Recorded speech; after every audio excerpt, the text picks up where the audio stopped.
తెలుగు రాష్ట్రాల్లో భారీ వర్షాలతో లక్షలాది మంది ప్రజలను నిరాశ్రయులయ్యారు. వరద బాధితులను ఆదుకునేందుకు ఉద్యోగ, రాజకీయ, సినీ, వ్యాపార ప్రముఖులు విరాళాలు అందజేస్తున్నారు. రెండు రాష్ట్రాల సీఎంల రిలీఫ్ ఫండ్కు సాయం పంపిస్తున్నారు. ఈ కష్ట సమయంలో ఒకరికొకరు అండగా ఉందామంటున్నారు దాతలు. భారీ వర్షాలతో నష్టపోయిన తెలుగు ప్రజలను ఆదుకునేందుకు దాతలు ముందుకొస్తున్నారు. ఉద్యోగ, రాజకీయ, సినీ నటులు, పారిశ్రామికవేత్తలు తోచినంత సాయం చేస్తున్నారు. తెలంగాణ ఉద్యోగులు వరద బాధితులకు ఒక రోజు బేసిక్ సాలరీని డొనేట్ చేశారు.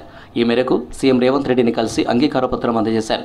ఉద్యోగుల వన్ డే సాలరీ 100 కోట్ల రూపాయలకు పైగా ఉండనుంది.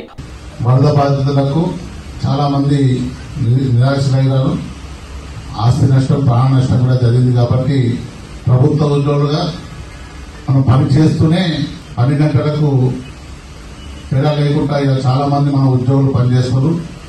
ఉద్యోగులు పనిచేసినవి కాకుండా ప్రభుత్వానికి చేదోడుగా వాదోడుగా ఉండాలని ఇలా ప్రభుత్వ నిధికి, ముఖ్యమంత్రి గారి నిధికి, గౌరవనీయ ప్రధాన కార్యదర్శి గారికి దాదాపు 130 కోట్ల సహాయాన్ని మనం ప్రభుత్వానికి అందజేస్తున్నాం.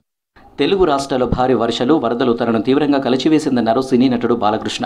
ఈ కష్ట సమయంలో ప్రజలకు తన వంతుగా ₹1 కోటి సాయం ప్రకటించారు. రెండు రాష్ట్రాల సీఎంల సహాయ నిధికి 50 లక్షల చొప్పున అందించినట్లు తెలిపారు. భారీ వర్షాలు తెలుగు ప్రజలకు తీరని లోటు కలిగించాయన్నారు ప్రముఖ నటుడు జూనియర్ ఎన్టీఆర్. తన తరపున ₹1 కోటి విరాళం ప్రకటించారు. ఏపీ, తెలంగాణకు 50 లక్షల చొప్పున ఇవ్వనున్నట్లు చెప్పారు. ఈ మేరకు ఎక్స్లో పోస్టు చేశారు జూనియర్ ఎన్టీఆర్. టాలీవుడ్ నటుడు సిద్ధు జొన్నలగడ్డ వరద బాధితులకు 30 లక్షల సాయం అందించారు. ఏపీ, తెలంగాణకు 15 లక్షల చొప్పున ఇవ్వనున్నట్లు తెలిపారు. వరద బాధితుల పరిస్థితి చూస్తుంటే బాధగా ఉందన్నారు.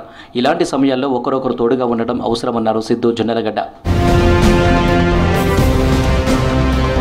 మరో తెలుగు నటుడు విశ్వక్సేన్ వరద సాయంగా 10 లక్షలు విరాళంగా ప్రకటించారు. వరదలతో నష్టపోయిన వారి బాధలను తగ్గించేందుకు తన వంతు చిన్న సాయం అన్నారు. మూవీ డైరెక్టర్ వెంకీ అట్లూరి 10 లక్షలను రెండు రాష్ట్రాలకు విరాళం ఇచ్చారు. ఏపీ సీఎం రిలీఫ్ ఫండ్కు 25 లక్షల రూపాయల విరాళం ఇవ్వనున్నట్లు వైజయంతి మూవీస్ తెలిపింది. ఆయ్ చిత్ర బృందం కూడా వరద బాధితులకు ఆర్థిక సాయం చేయడానికి ముందుకొచ్చింది. సినీ డైరెక్టర్ త్రివిక్రమ్, నిర్మాతలు రాధాకృష్ణ, నాగవంశీలు కలిసి వరద బాధితులకు 25 లక్షల విరాళం అందించారు. అలాగే మాజీ ఉపరాష్ట్రపతి వెంకయ్య నాయుడు 5 లక్షల విరాళం ప్రకటించారు.